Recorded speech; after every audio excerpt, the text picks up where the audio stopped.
Hola, muy buenas tardes para América y buenas noches para Europa. Hoy vamos a compartir el Espíritu Santo en nuestras vidas. El Espíritu Santo es una fuerza o cualidad divina al modo de la sabiduría, la belleza, el amor o la bondad, siendo el poder o fuerza activa de Dios. Sobre la procedencia del Espíritu Santo existen ciertos acuerdos entre las diferentes confesiones cristianas, a excepción de la interpretación triteísta. La interpretación triteísta asume al Espíritu Santo como un ser eterno e independiente de Dios. Las otras tres interpretaciones consideran que proceden de Dios, aunque se diferencian en la forma. En el modalismo procede como fuerza, en el arrianismo como criatura y en el trinitarismo como persona. El trinitarismo aborda, además de una cuestión adicional, distingue entre la procedencia del Padre y la procedencia del Hijo. En la forma oriental se dice el Espíritu Santo procede del Padre. En la Iglesia occidental confiesa una doble procesión del Espíritu Santo, del Padre y del Hijo. En lo referente a las cualidades del Espíritu Santo, se asume que es portador de dones sobrenaturales que pueden transmitirse al hombre por su mediación. La enumeración de los dones pueden variar de unos autores a otros, pero existe un amplio consenso en cuanto a su excelencia y grandeza. El libro de sabiduría caracteriza a este espíritu en los siguientes términos: espíritu inteligente, santo, único y múltiple, sutil, ágil, penetrante, inmaculado, claro, inofensivo, agudo, libre, bienhechor, estable, seguro, tranquilo, todopoderoso, omnisciente, que penetra en todos los espíritus inteligentes, puros, sutiles. Isaías enumera los dones del Espíritu Santo: espíritu de sabiduría, inteligencia, consejo, fuerza, ciencia, piedad, temor de Dios. Estos dones se completan con el fruto del Espíritu que aparecen en la epístola a los Gálatas. Mas el fruto del Espíritu es amor, gozo, paz, tolerancia, paciencia, benignidad, bondad, fe, mansedumbre, templanza. Contra tales cosas no hay ley. Se dice que la cercanía del Espíritu Santo induce en el alma estos hábitos beneficiosos que se conocen como el fruto del Espíritu Santo. Para los cristianos hay dones que Dios da por el Espíritu Santo. A unos Dios le da por el mismo Espíritu palabra de sabiduría, a otros palabra de ciencia, a otros fe, dones para sanar enfermos, el hacer milagros, a otros profecía, el discernir espíritus, a otros el hablar en diversas lenguas y a otros el interpretar lenguas. Para el judaísmo se trata de una cualidad de Dios, no de un ser autónomo, pero para la teología cristiana estas son las primeras intervenciones del Espíritu Santo en la historia bíblica. En el relato de la creación del mundo en el Génesis dice que el Espíritu de Dios se movía sobre la faz de las aguas.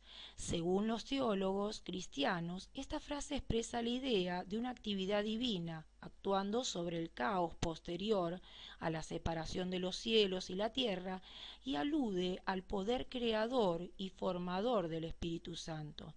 Sin embargo, la palabra hebrea traducida por espíritu puede significar también viento, soplo o aliento, por lo que otros autores han traducido este pasaje como un viento de Dios que aleteaba por encima de las aguas, o incluso un fuerte viento que iba y venía sobre las aguas.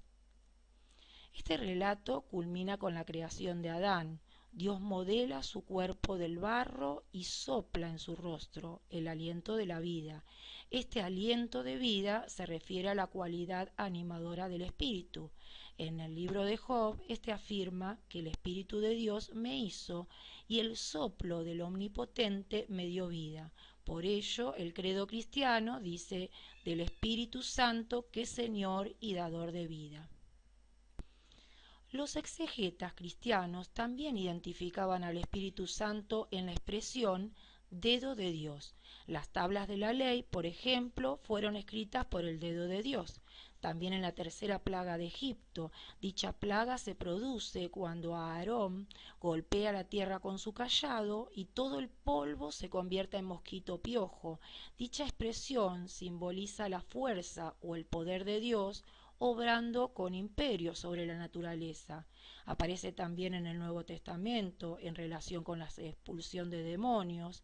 Al Espíritu Santo tiene una virtud santificadora que penetra en todos los espíritus inteligentes, puros, sutiles, es decir, en los ángeles y por extensión en todo hombre que alcance cierta pureza de ánimo. Según el relato bíblico, el Espíritu Santo guió al pueblo judío eligiendo e inspirando a sus gobernantes. El primer libro de Samuel relata que los ancianos de Israel exigieron un rey que los gobernase. Samuel, que era juez, consultó a Dios, quien señaló a Saúl con el gesto de derramar sobre él su espíritu. Saúl fue aceptado por el pueblo, convirtiéndose en el primero de los reyes de Israel. Después Saúl fue reprobado por Dios a causa de su mal comportamiento y se le retirará el espíritu en favor de David. El rey David es el prototipo de gobernante predilecto por Dios. En el Salmo 51, David se lamenta de que puede perder el favor de Dios a causa de sus pecados e implora que no se le retire el espíritu. El pecado era el de inducir la muerte de Urías en el campo de batalla para quedarse con su mujer Betsabé. Al Espíritu Santo se le representa de diferentes formas. El agua, que es significativo de la acción del Espíritu Santo en el bautismo, ya que el agua se convierte en el signo sacramental del nuevo nacimiento. La unción, que simboliza la fuerza, la unción con el óleo es sinónimo del Espíritu Santo. En el sacramento de la confirmación se unge al confirmado para prepararlo a ser testigo de Cristo. Fuego simboliza la energía transformadora de los actos del Espíritu. Nube y luz, símbolos inseparables en las manifestaciones del Espíritu Santo. Así desciende sobre la Virgen María para cubrirle con su sombra. En el monte Tabor, en la Transfiguración, el día de la Ascensión, aparece una sombra y una nube. Sello es un símbolo cercano al de la unción. Indica el carácter indeleble de la unción del Espíritu en los sacramentos y habla de la consagración del cristiano. La mano, mediante la imposición de manos, los apóstoles y ahora los obispos transmiten el don del Espíritu. La paloma, en el bautismo de Jesús, el Espíritu Santo aparece en forma de paloma y se posa sobre él. Según la Iglesia Católica, el Espíritu Santo es la tercera persona de la Santísima Trinidad, es decir, habiendo un solo Dios, existen en él tres personas distintas: Padre, Hijo y Espíritu Santo, verdad revelada por Jesús en su Evangelio. El Espíritu Santo coopera con el Padre y el Hijo desde el comienzo de la historia hasta su consumación, pero es en los últimos tiempos cuando el Espíritu se revela y nos es dado, cuando es reconocido y acogido como persona. El Señor Jesús nos lo presenta y se refiere a él no como una potencia impersonal, sino como una persona diferente, con un obrar propio y un carácter personal. Dios es amor, y el amor, que es el primer don, contiene todos los demás. Este amor Dios lo ha derramado en nuestros corazones por el Espíritu Santo que nos ha sido dado. Puesto que hemos sido heridos por el pecado, el primer efecto del don del amor es el perdón de nuestros pecados. Para entrar en contacto con Cristo es necesario haber sido atraídos por el Espíritu Santo. Mediante el bautismo se nos da la gracia del nuevo nacimiento en Dios, Padre, por medio de su Hijo en el Espíritu Santo. Por los que son portadores del Espíritu de Dios, son conducidos al Hijo, pero el Hijo los presenta al Padre y el Padre les concede la integridad. Por tanto, sin el Espíritu no es posible ver al Hijo de Dios, y sin el Hijo nadie puede acceder al Padre. El Espíritu Santo, con su gracia, es el primero que nos despierta en la fe y nos inicia en la vida nueva. Sin embargo, es el último en la revelación de las personas de la Santísima Trinidad. El Espíritu Santo coopera con el Padre y el Hijo desde el comienzo del designio de nuestra salvación y hasta su consumación. Solo en los últimos tiempos, inaugurado con la encarnación redentora del Hijo, es cuando el Espíritu se revela y se nos da, y se le reconoce y acoge como persona. El Paráclito, palabra del griego parácletos, que significa aquel que es invocado, es por tanto el abogado, el mediador, el defensor, el consolador. Jesús nos presenta al Espíritu Santo diciendo: el Padre os dará otro Paráclito. El abogado defensor es quien se pone de parte de los que son culpables debido a sus pecados, los defiende del castigo merecido, los salva del peligro de perder la vida y la salvación eterna. Esto es lo que ha realizado Cristo, y el Espíritu Santo es llamado otro Paráclito, porque continúa la redención con la que Cristo nos ha librado del pecado y de la muerte eterna. Jesús afirma de sí mismo: yo soy el camino, la verdad y la vida. Promete el Espíritu Santo en aquel discurso de despedida con sus apóstoles en la última cena. Dice que será quien después de su partida mantendrá entre los discípulos la misma verdad que él ha anunciado y revelado.